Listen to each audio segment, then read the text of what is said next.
My name is Keith Wright. I'm senior IS major. My name is Allison Smith. We sell all sorts of different electrical products to electrical contractors. We'll ring a bell, and every 10 minutes the students will move from table to table to possibly find their destiny. Ready to go? Yeah, you ready to go? Yeah. It's not like you have to go to a dinner and, chat with someone the entire night. We say you've got 10 minutes per employer. That's so impressive. Now, UAB actually got the idea of speed networking from speed dating. So, of course, everybody wants to dress and smell their best. Make sure I smile. I have plenty of resumes.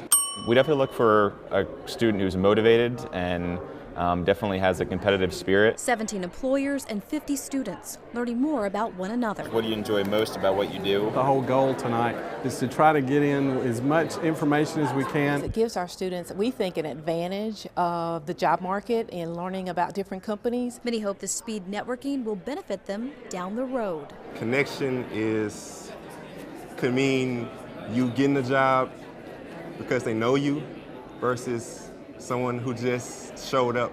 In Birmingham, Sherry Evans, ABC 3340.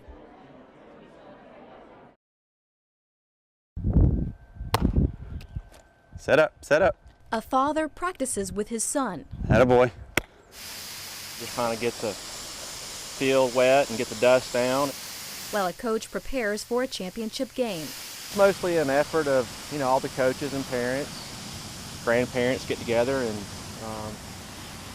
try to improve the grounds here that we have. But despite efforts to keep it up, some say the ballpark in Chelsea is striking out.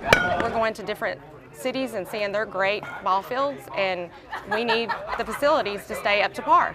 More kids are playing ball in the second fastest growing city in the state. We would really like the city to build a new ballpark. I think that Chelsea and the area has outgrown our facilities, not only in baseball, but football and basketball and all of our recreational sports. Now that we've heard from parents, here's what the city thinks. Any growing city has needs. That's why the city is planning improvements. Oh, I see it in the future. And ask the community for feedback. But I can't tell you that it's going to be here next spring. But a new ballpark won't happen overnight. Because you're talking about $3 to $4 million. And parents want answers. Your attempts just aren't enough for what the parents of Chelsea want for their children, I'm sorry. The mayor says the city supports youth sports. You see, thank you notes. And has contributed millions to schools with sports facilities. We have built a new softball complex. But they do have some land to work with. We will develop a list and prioritize it and work toward getting these needs met. So everyone can play their best. In Chelsea, Sherry Evans, ABC 3340.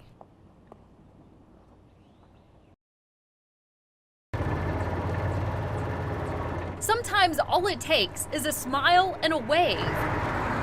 Someone may be having a bad day, and just to get a smile or a wave, it cheers your day up. It just totally changed your attitude. Not many people would actually do that for anybody. The best part about the job when I wave and they wave back. That's something felt by Helena drivers. Every single right one. I pick up sometimes 4 and 5 bags of trash that be thrown out on the highway. 76-year-old Zodi McCall spends every Tuesday and Friday picking up this, a few of these, and sometimes these. I found $1,000 was on an envelope and the name was on it, so I gave it to my boss man. I told him, and so I told him, he could find the owner, give it back to him, so he did find the owner. It's not always a glamorous job, but you've never met somebody so happy to be at work. When I get up in the morning, the first thing I get on my knees, I get a Lord thankful for blessing me to see another day and carry me through another day. Serving people in Helena has always been a part of Zodi's life. In 1972, he was sworn in as a Helena police officer, the first African-American officer, to be exact. It just made me feel good to know that I made history. Because it was history. Just what I'm supposed to be. He traded fighting crime for a gator and garbage bags, not just helping the city, but the people who live there. When I go through a hard time, I see him, he recognizes my car and he's just waving and I blow my horn. I love them and they love me. And they show, love toward me, and I show, and I will do that the rest of my life.